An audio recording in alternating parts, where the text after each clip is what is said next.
Life के जरिए नहीं कि तू रोज की प्रार्थना कर लिया कर, मैं आमीन और हालेलुया कर लूंगा, तू रोज 2.5 घंटे प्रेयर कर। आमने सामने होकर इंडिविजुअली चुना, खुदा ने नाम लेकर बुलाया, गर्भ में ही चुन लिया, उत्पन्न होने से पहले ही अभिषेक कर लिया, हाथ पर नाम उकर लिए खुदा ने। हालेलुया। परमेश्वर ने हमें छुड़ा लिया अकेले अकेले को। सो आज से हमें व्यक्तिगत रीति से परमेश्वर के साथ एक मन होना, परमेश्वर के साथ एक गहरा रिश्ता आज से हमें बनाना, ताकि जब दुख आए, जब शैतान अटैक करे, जब फेलियर आए, जब डिप्रेशन हो, जब अकेलापन महसूस हो, तो हम परमेश्वर से दूर ना हो, ताकि हम गिरे ना, परमेश्वर में एक मन और खड़े रहें, परमेश्वर के राइट समय की हम वेट करें, सही समय का परमेश्वर का इंतजार करें। आमीन। सो कितने जन तैयार है व्यक्तिगत रीति से परमेश्वर के साथ आज से एक गहरा रिश्ता जोड़ने के लिए? सो आप सभी ब्लेस्ड होंगे जितने जन तैयार हैं, जोर से हाथों को हिलाते हुए आमीन बोलते हुए। फिर शैतान आपकी लाइफ में कभी भी अटैक नहीं करने पाएगा जब व्यक्तिगत रीति से आप परमेश्वर के साथ एक मन होंगे, क्योंकि परमेश्वर कहता है अकेले अकेले को चुना, नाम लेकर चुना, गर्भ में ही तेरी माँ के पेट में तुझे चुन लिया, उत्पन्न होने से पहले तेरा अभिषेक कर लिया, अपने हाथों पर तेरा नाम लिखा, तुझे छुड़ा लिया पर्सनली। आमीन। सो आज से हमारा विश्वास किसी व्यक्ति विशेष पर निर्भर नहीं करता, हमारा विश्वास हम पर, परमेश्वर पर, हम पर जो विश्वास है खुदा को, और हमें जो परमेश्वर पर, उसके वचन पर विश्वास है, आज से हम उस आधार पर परमेश्वर में बने रहेंगे। आमीन। हम उस आधार से कि परमेश्वर जीवित है, वो सामर्थ्य बड़े काम करता, खुदावन छुड़ाने की सामर्थ्य रखता, उसके जी उठने की सामर्थ्य आज भी काम करती है। परमेश्वर का राइट टाइम है हमें छूने का, हमें खड़ा करने का, हमें बीमारियों से निकालने का, हमारे गलों को खोलने का राइट टाइम है खुदा का, हमें अंधेरे से निकालकर ऐसे लोगों के सामने खड़ा करने का राइट टाइम है। मैं भी 6-7 साल ऐसे ही रही, दुखों में ऐसे ही रोती रही अकेले को, किसी को नहीं यहाँ पे पता था, लेकिन राइट टाइम है खुदा का जब परमेश्वर छू लेता है। सो माता पिता आपके सारी रात मेरे प्रेयर करते थे, लेकिन साथ में मैं भी पवित्र टाइम में थी। आमीन। मेरे मदर इवेंजलिज्म करते थे, साथ में मैं भी छुट्टियों में घर घर जाकर परमेश्वर के सुसमाचार का प्रचार करती थी। इसीलिए खुदा ने मेरे माता पिता को शांति दी कि उनके बेटी को चुन लिया, और मुझे कैसे चुना कि मेरे गले को खोल दिया। हालेलुया। इंडिविजुअली परमेश्वर के साथ व्यक्तिगत रीति से आज से आप रिलेशनशिप मेंटेन करेंगे, स्ट्रॉन्ग रिलेशनशिप, परमेश्वर छुएगा। आप में से कुछ को लगता होगा कि मेरी रिपोर्ट्स ये कहती हैं, पॉसिबल नहीं कि मेरी परिस्थितियां चेंज हो।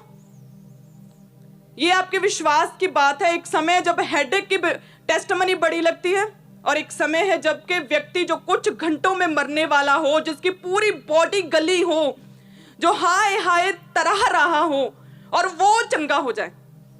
आमीन।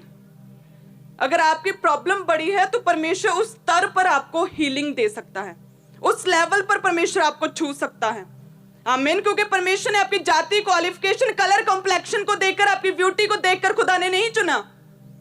परमेश्वर की ग्रेस है, ये अनुग्रह है खुदा का, दया है उसकी कि उसने हमें चुन लिया। और दया कब होगी?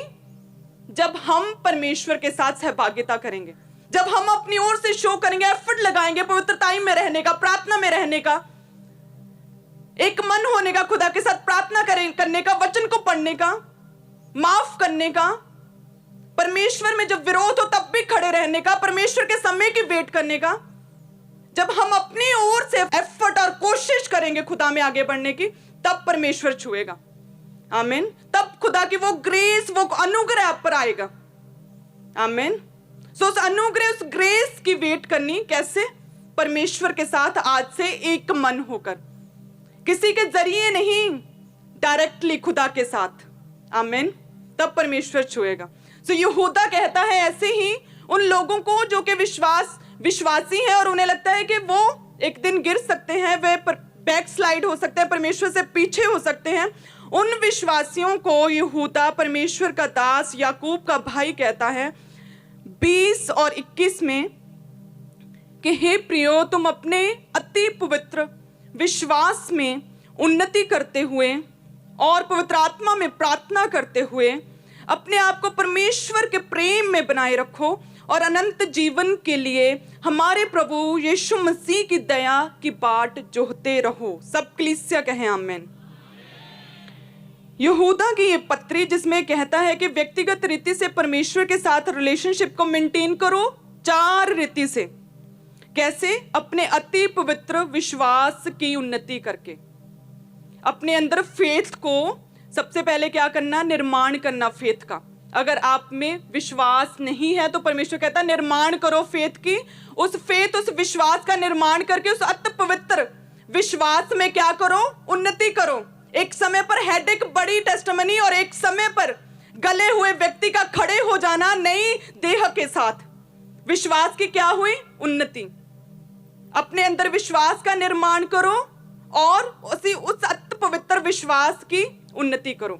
दूसरा, परमेश्वर कहता है पवित्र आत्मा में प्रार्थना करते हुए, पवित्र आत्मा में आत्मा से भरकर प्रार्थना करो। व्यक्तिगत रीति से परमेश्वर के साथ एक मन होना चाहते हो ना, तो वचन कहता है कि प्रार्थना करो आत्मा से भरकर। तीसरा, परमेश्वर के प्रेम में बने रहो। अगर परमेश्वर से प्रेम हुआ ना, तो चाहे कोई सिचुएशन हो, चाहे जितना मर्जी दुख ताव हो, विरोध हो, आप परमेश्वर से पीछे नहीं हटोगे। यहूदा कहता तीसरा, परमेश्वर के प्रेम में बने रहो। चौथा, परमेश्वर कहता है यीशु मसीह की दया की बाट जोहते रहो। आमीन। ऊंची आवाज में अब सब मेरे पीछे बोलेंगे, अति पवित्र विश्वास में उन्नति करते हुए, पवित्र आत्मा में प्रार्थना करते हुए, परमेश्वर के प्रेम में बने हुए, प्रभु यीशु मसीह की दया की बाट जोहते हुए। इस तरह से व्यक्तिगत रीति से आप, इस रीति से आप परमेश्वर के साथ एक मन होंगे। हालेलुया। इस रीति से आप बैकस्लाइड नहीं होंगे। इस रीति से परमेश्वर से आप पीछे नहीं हटेंगे। इस रीति से आपका विश्वास बढ़ता जाएगा परमेश्वर पर। इस रीति से अय्यूब की तरह चाहे जो भी दुख आए, आप खड़े रहेंगे कि जिसने सुख दिया, इतना ब्लेस किया, क्या थोड़ा सा सताव आ गया, कोई विरोध हो गया, किसी ने कुछ लिख दिया, कुछ डाल दिया, तो जिसने सुख दिया क्या थोड़ा सताव ना दे? हालेलुया। आज से मैं अपने अति पवित्र विश्वास में उन्नति करूंगा। आज से मैं परमेश्वर के प्रेम में बना रहूंगा। आज से मैं आत्मा में प्रार्थना करूंगा और आज से मैं परमेश्वर की बाट जोहूंगा। आमीन। तो पहला क्या था? परमेश्वर में अपने विश्वास की उन्नति करो, परमेश्वर में अपने विश्वास का निर्माण करो। विश्वास आपकी पवित्रताई के लेवल पर डिपेंड करता है। आपकी हॉलीनेस, आपकी पवित्रताई जो आपकी लाइफ में है वो बड़ी, विश्वास बड़ा। जैसे ही गिरे वे विचार किया, विश्वास कम। लेकिन परमेश्वर कहता कि अगर राई के दाने जितना भी तुम्हारा विश्वास हो, तो तुम पेड़ को कहोगे कि उखड़कर समुद्र में जा पड़, तो वैसा ही हो जाएगा। आमीन। परमेश्वर कहता तुम जो जितने जन यहाँ पे बैठे, अगर थोड़ा सा भी विश्वास है ना, राई के दाने जितना थोड़ा सा भी है कि परमेश्वर शायद मुझे छू ले, मेरी लाइफ में ये इम्पॉसिबल है इस फेलियर से निकलना, हो सकता है परमेश्वर मुझे लॉसेस से बाहर निकाल दे, प्रॉफिट भले ही ना हो। परमेश्वर कहता अगर थोड़ा सा भी विश्वास है तो उसे इस्तेमाल करो।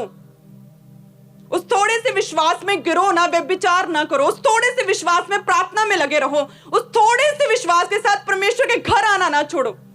उस थोड़े से विश्वास के साथ उस थोड़े से विश्वास के साथ परमेश्वर का इवेंजलिज्म करो। परमेश्वर कहता, फिर खुदावंद कहता कि तुम्हारी लाइफ की जो भी प्रॉब्लम, जो सिचुएशन, जो बीमारियां, वे उखड़ कर आग में जा पड़ेंगी, वे उखड़ कर आपकी लाइफ से समुद्र में जा पड़ेंगी। परमेश्वर कहता अगर थोड़ा सा भी विश्वास है। तो इसलिए यहूदा कहता कि अपने पवित्र विश्वास की क्या करो? उन्नति करते जाओ। आमीन।